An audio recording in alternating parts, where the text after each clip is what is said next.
Olá, amigos da Rede CNT, uma rede da família Martinez. Estamos de volta para mais um Jogo do Poder. Eu recebo hoje aqui Juliano Araújo, que é presidente do Coesos. O Coesos é a coalizão não fracking do Brasil. Portanto, o tema da nossa conversa hoje é fracking. Mas antes de a gente entrar nesse tema e vocês saberem o que é o fracking, eu tenho que ir a Brasília para ouvir as notícias da semana com José Marcelo. Olá, eu sou José Marcelo Santos, direto de Brasília, com o resumo das principais notícias da semana. O governo se prepara para um segundo semestre difícil no Congresso Nacional. As chamadas pautas bombas e medidas pendentes do ajuste fiscal vão exigir muita negociação com os partidos da base aliada. O Senado precisa votar o projeto que reduz a desoneração da folha de pagamento das empresas. Outra proposta de interesse é a que prevê a repatriação de recursos, aquele dinheiro que está no exterior. Na lista estão também a correção do FGTS, a redução da maioridade penal e o salário das carreiras da Advocacia Geral da União. Estudantes recorrem à justiça para garantir o cumprimento das cotas raciais em concursos públicos. Eles acusam o governo de usar brechas na lei para deixar de fazer a reserva de vagas. A lei que reserva 20% das vagas de concursos públicos para negros e pardos em vigor há pouco mais de um ano é polêmica. Alguns alunos defendem a política de inclusão racial. Outros acreditam que elas aumentam ainda mais o racismo. A falta de critérios claros na aplicação da lei tem aberto brechas para que editais de concursos públicos sejam questionados na Justiça. Um dos problemas é o fracionamento das vagas segundo a área e a lotação. A lei prevê a reserva de cotas quando há mais de 3 vagas oferecidas. Para tentar contornar a crise e a baixa popularidade, a presidente Dilma Rousseff busca uma agenda positiva e anunciou na terça-feira, como novidades, projetos antigos. Ela anunciou o Dialoga Brasil. A plataforma nas redes sociais Twitter e Facebook vai apresentar 14 temas e 80 programas prioritários do governo para que a população faça sugestões de melhorias. O Planalto promete responder em novembro às 3 propostas mais apoiadas de cada programa. Manifestantes da CUT fizeram um protesto em frente ao Ministério da Fazenda contra a política econômica. A entrada principal do prédio foi fechada. As caravanas vieram de diversas partes do país. A CUT reclama que o plano econômico da então candidata Dilma Rousseff era de investimentos em áreas sociais e não de cortes. E o ministro da Fazenda, Joaquim Levy, minimizou o ceticismo do mercado e disse que a turbulência do câmbio é passageira.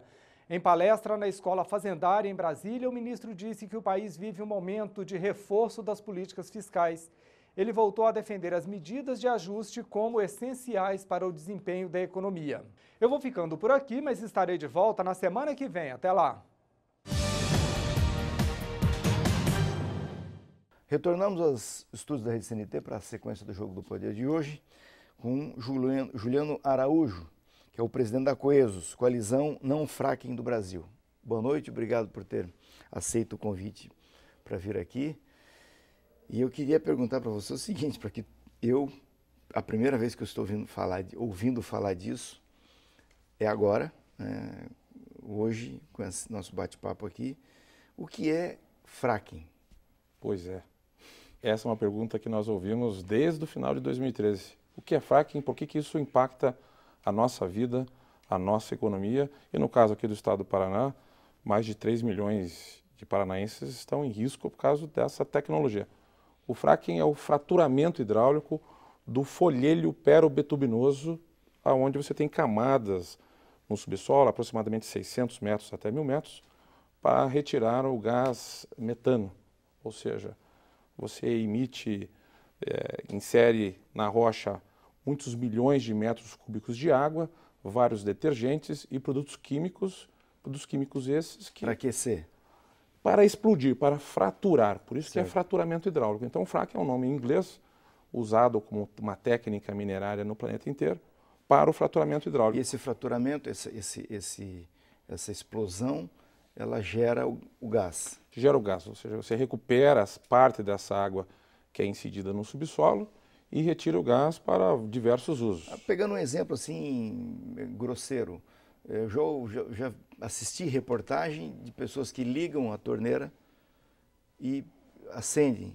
Isso. Com um isqueiro. isqueiro e fica saindo fogo ali daquilo ali, é um gás que está saindo ali. Agora, não é em virtude do processo de fracking, deve ter, por alguma razão, o gás está brotando. Então, o fracking você vai recuperar através de medidas de mineração parte desse gás.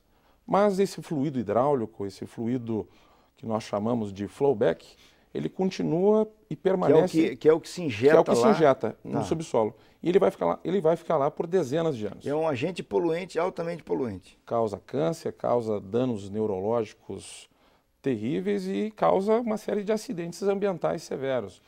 Por exemplo, nos Estados Unidos, Roger, você tem dezenas e centenas de casos de explosões de residências, contaminação de milhares e milhões de pessoas por esse fluido hidráulico que é tóxico. Eu ia justamente falar disso, porque até onde eu vi, os americanos adotaram em larga escala essa tecnologia, mas em regiões mais afastadas, desérticas. Isso. Coisa que nós não temos no Brasil. Nós vamos fazer isso aqui em regiões como Cascavel, se colocou aqui. Toledo, que de altíssima capacidade de produção de alimento para o mundo todo, né? Não só para o Brasil. Essa que é a contradição. Os americanos podem fazer no deserto, agora nós vamos fazer em casa. Isso, a contradição é o seguinte, aqui nós temos bilhões de metros cúbicos de água subterrânea. Essa água abastece hoje aproximadamente 35% toda a população do estado do Paraná. E, é claro, parte dessa água é usada para a produção agrícola, de suíno, de avicultura, de irrigação. Se eu deixo que essa técnica seja realizada no oeste do Paraná e em outros 14 estados brasileiros, nós estaremos contaminando essa água, a água de superfície e a terra. Automaticamente nós entraríamos aí numa crise hidráulica e numa crise alimentar, até porque se eu faço uso de um alimento numa área de produção do uso dessa técnica minerária que é o fracking, que é o fraturamento hidráulico, eu estarei exposto a uma série de doenças, a uma série de complicações. No caso dos Estados Unidos, são desertos onde você não tem água subterrânea nenhuma, não existe população, não existe produção agrícola e, é claro, não é o caso aqui do estado do Paraná e de outros estados brasileiros, em que a nossa coalizão nacional, que tem aí dezenas de sindicatos patronais, sindicatos de trabalhadores, a academia, a ciência nacional e ONGs, na luta desse enfrentamento por essa praga que chamamos de fracking, essa invenção de produzirmos num país rico em sol, rico em energia eólica, temos aí até mesmo o pré-sal, autonomia de óleo e de gás, colocando em risco a nossa vida, a nossa saúde, a saúde de todos os brasileiros. Quais são os maiores, os países que mais praticam essa tecnologia no mundo? China, Estados Unidos e Canadá. Mas temos um exemplo. A França proibiu o fracking. Diversos estados onde você tem alto desenvolvimento tecnológico e que primam para a segurança dos seus cidadãos e a segurança alimentar e a segurança hídrica, automaticamente proibiram o fracking nos seus congressos. Infelizmente aqui, no finalzinho de 2013 e agora em outubro de 2015, teremos um novo leilão da Agência Nacional do Petróleo, leiloando blocos do folheto perobetubinoso, colocando em risco, mais uma vez... Você falou da China, do Canadá e dos Estados Unidos. Os Estados Unidos nós já vimos regiões desérticas. Isso. A China nós sabemos que chove ácido. Né? Não cumpre norma ambiental nenhuma. No Canadá, isso também é em regiões inóspitas? Em regiões das rochosas, onde você tem lá mais de 1.000 quilômetros de distância de populações ou de centros de produção agrícola e industrial. Até porque o processo da exploração do gás metano do folheto perobetubinoso, você consome grandes quantidades de água. Vemos a crise agora no estado de São Paulo, onde você não tem água na torneira. E daí você vai ter, no caso do fracking, a água pegando fogo. Porque a água é parte do processo de químico. Isso. 99% do que é incidido no subsolo é água, ou seja, eu tenho um grande concorrente do uso. A água é que leva o produto químico, é isso? Isso. É o agente principal. Eu vou ter que chamar um intervalo e volto na sequência para esse importante bate-papo com Juliana Araújo. Daqui a pouquinho. De volta aos estudos da Rede CNT, no Jogo do Poder, com Juliano Araújo, coordenador nacional da Coesos. Bom, qual é o motivo, a razão econômica que leva um país a optar por essa tecnologia de exploração de gás? Você falou aqui, começou a falar dos Estados Unidos, e, aliás, falou aqui de que o Brasil tem N alternativas energéticas e daí dá para presumir que você está dizendo o seguinte, que o Brasil não tem por que fazer isso. Né?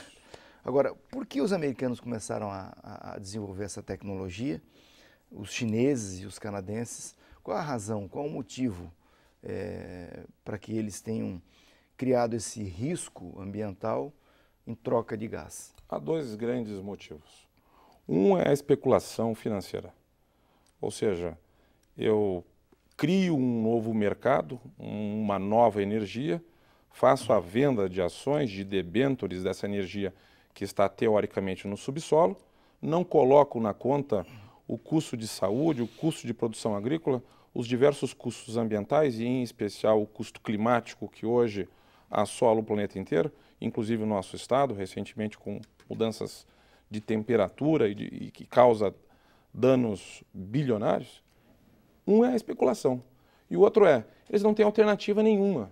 Eles esgotaram todas as suas matrizes energéticas. No caso do Brasil, não. A capacidade de geração de energia eólica, energia solar, energia hidráulica, energia de biomassa, que hoje temos aí a agricultura produzindo grandes quantidades de dejeto da suinicultura, da avicultura, para você produzir biogás, que não vai causar dano ambiental algum. Portanto, a matemática é a seguinte: no caso brasileiro, temos grande disponibilidade de matrizes energéticas sustentáveis, de energia limpa, de energia verde, e passo a uma invenção do fraturamento hidráulico, que é o fracking, que causa danos e risco.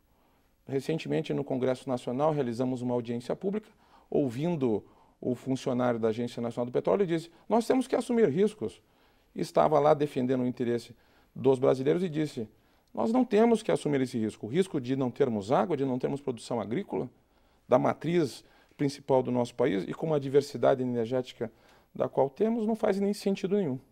Agora, no caso, voltando aqui ao caso dos americanos, recentemente eu li muitos artigos na imprensa europeia e artigos relacionados com as atividades da China, da Rússia, dos países produtores de petróleo e da Venezuela, esse movimento dos americanos de criar alternativa e de criar condições, um instrumento que pudesse segurar o preço do petróleo. Né? E aí nós ouvimos muito falar em exploração no território americano de gás e de petróleo a partir do xisto. Essas duas coisas têm relação com isso que nós estamos falando aqui, com o fracking. Tem relação. Você tem várias técnicas para explorar. Uma é o shale gas, onde nós temos aqui um exemplo aqui em São Mateus do Sul, no estado do Paraná, em que você pega a rocha, faz o cozimento dela e retira. Extrai a rocha, do subsolo. E faz o cozimento dela aqui em cima, na superfície. E isso traz baixo impacto, porque o xisto aqui, no caso de São Mateus, ele está quase na superfície. Ao contrário do folhelho, que está em profundidades mais profundas, é onde eu tenho que incidir grandes quantidades de água. E aí faz o processo lá embaixo. Isso. E cria, inclusive, terremotos. Não há exploração do folhelho do xisto para a técnica do fracking sem que ocorra sísmica. Então, por exemplo, em todas as regiões em que você tenha hoje cidades ou a produção da aquicultura, eu não posso ter nenhum tipo de tremor de terra. Pelo contrário, eu causo impactos ambientais e impactos na produção de forma significativa. As cidades americanas, por exemplo, hoje, que têm em torno de 20 a 30 terremotos artificiais gerados pelo fraturamento hidráulico. No caso deles, foi uma escolha do governo, porque eles não têm eles não têm alternativa. Ainda assim, diversos estados americanos proibiram o fraturamento hidráulico devido ao risco ambiental, o risco à saúde. A exemplo do estado norte-americano de Nova York. Estado de Nova York proibiu o fraturamento hidráulico em benefício à garantia do abastecimento de água à sua população. Bom, do ponto de vista econômico, como é que está essa atividade nos Estados Unidos? Ela foi apresentada como um novo oásis. Um novo oásis. E daí? Como é que está isso hoje, no cenário atual? O oásis fictício que foi vendido nos Estados Unidos, em torno de 2.000 empresas americanas adentraram nessa aventura do fracking. Passado alguns anos, quase 1.000 empresas do fraturamento hidráulico já faliram. Por quê? Porque não há capacidade de manutenção de uma unidade minerária. Eu perfuro uma sonda, consigo explorar economicamente por 1 ano e meio, 2 anos e abandono aquela unidade de mineração. Portanto, não há sustentabilidade nem sobre o aspecto da técnica, quanto dizermos sobre a sustentabilidade econômica. É, como eu já disse, uma bolha de exploração, onde eu reduzi o preço do petróleo e, é claro, eu uso isso como uma arma hoje no caso dos Estados Unidos. Não é o caso brasileiro, não é o caso de dezenas de outros estados europeus que proibiram o fraturamento hidráulico. Pois é, eu conversei com o senador Requião sobre esse tema também, e ele disse o seguinte, que ele está presidindo agora o Euro Latino-Americano, o Parlamento Euro Latino-Americano, e houve uma tentativa de aprovar isso no Parlamento Euro Latino-Americano, e ele sustentou que ele tinha apresentado um projeto justamente para proibir. E o projeto dele desapareceu e apareceu de uma parlamentar alemã aprovando. E aí ele conseguiu segurar, não deixou acontecer isso lá. O que é isso? Os europeus querem fazer aqui algo que eles não fazem lá, é isso? Isso. É o canteiro da sujeira. Ou seja, eu contamino solo e água de países mais pobres, me beneficio dessa energia teoricamente mais barata e deixo o problema para aqueles que o fizeram. A exemplo do que acontece hoje em Neuquén, na Argentina. Milhares de acres de terras produtivas, de maçãs e de vinhedos, hoje não podem mais ser vendidas para ninguém. Ou seja, eu tenho aí uma arma sob o aspecto alimentar e da água, porque eu não faço com que essa população não tenha mais água para beber, nem animais para realizarmos a descentação da produção, e por outro lado não consigo mais produzir alimentos para consumir ou para explorar. E lá é uma região que se produz vinho e maçã, né? Exatamente. E está aqui muito próximo ao estado do Paraná. Não está longe não. Mas qual é o efeito disso sobre você falou, deu um exemplo aqui da maçã. Como é que é?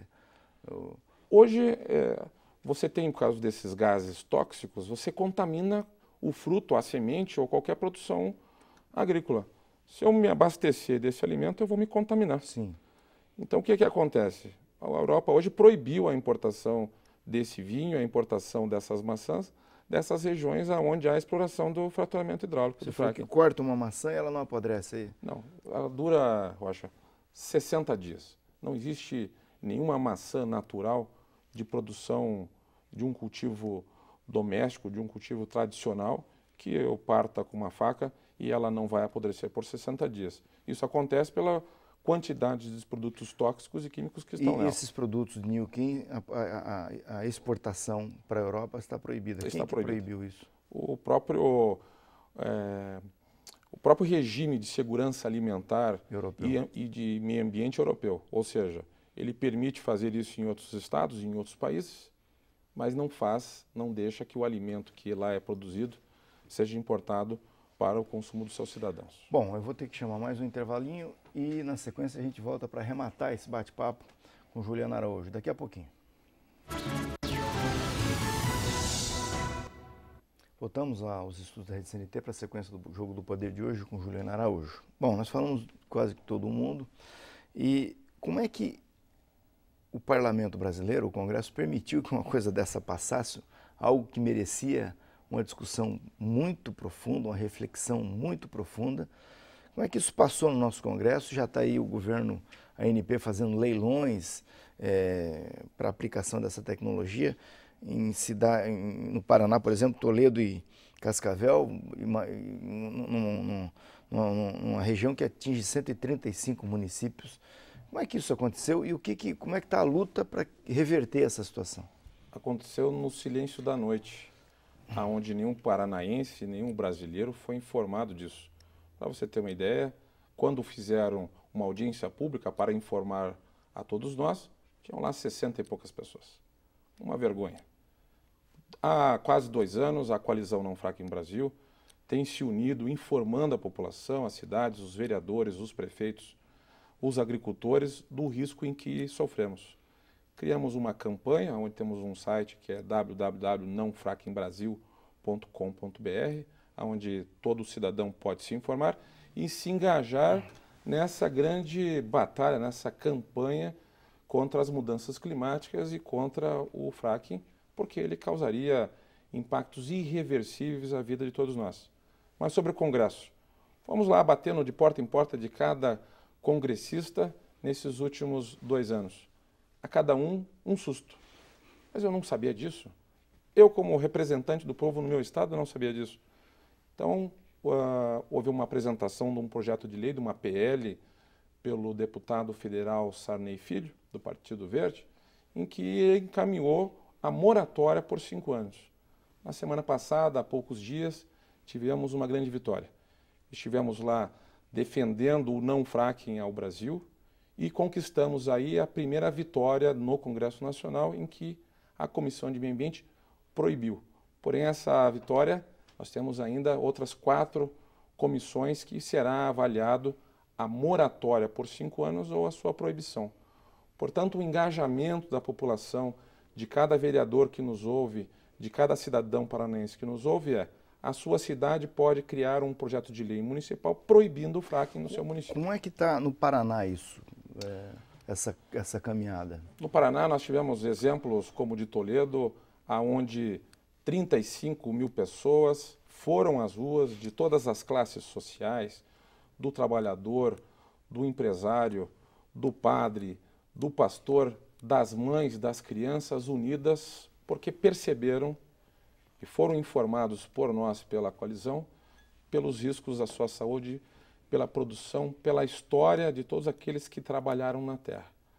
Portanto, vários municípios paranaenses já proibiram, os 123, 135 municípios que pode haver a exploração do fracking, 5 hoje já proibiram por apresentação de um projeto de lei municipal. Aqui no Paraná? Aqui no Paraná, 5 municípios. Cascavel e Toledo? Cascavel, Toledo, Foz do Iguaçu, Guaíra e Santa Bárbara do Oeste. Até parabenizamos a todos os vereadores, a população desses municípios que se engajaram junto conosco nessa marcha, nessa luta contra o fracking. O setor produtivo paranaense está engajado nisso, está consciente dos riscos dessa aplicação dessa tecnologia? Claro, o setor agrícola do Paraná vê o fracking como um risco, não ao seu negócio, mas um risco à própria existência da economia paranaense. E estão conosco, são absolutamente contrários. Numa andança recente, nos últimos meses, por Roma, tivemos um encontro com o Papa Francisco, a qual ele segurou a nossa bandeira do não fracking. Recentemente, pela encíclica papal, onde fala sobre as questões sociais e ambientais, o Vaticano foi claro, nós não queremos o fracking.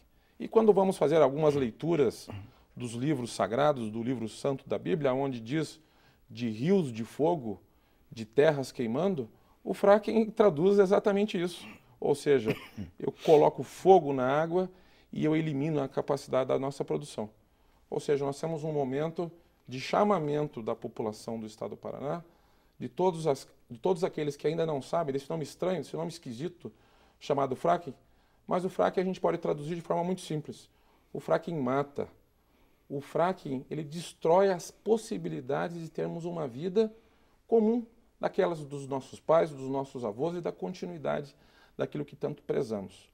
Portanto, convido a você, a todos nós que estamos no estado do Paraná, um grande estado produtor, de dizer não ao fracking, porque do contrário, teremos aí... Tem alguma iniciativa na Assembleia Legislativa? Porque a Assembleia poderia proibir isso aqui no Paraná. No Paraná, nós temos um projeto de lei apresentado pelo deputado Rasca e assinado por outros deputados, que foi recentemente reencaminhado dentro da Assembleia, e agora em agosto estaremos realizando mais uma audiência pública na Assembleia nesse sentido de proibir aqui no estado do Paraná.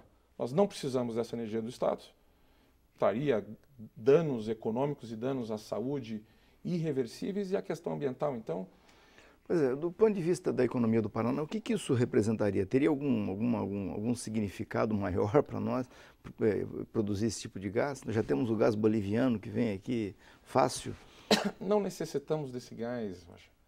Hoje o biogás que poderíamos produzir em conjunto com o setor agrícola do Estado seria suficiente para nos abastecermos na sua totalidade. Ele já está lá, o investimento é baixo, ele é pequeno.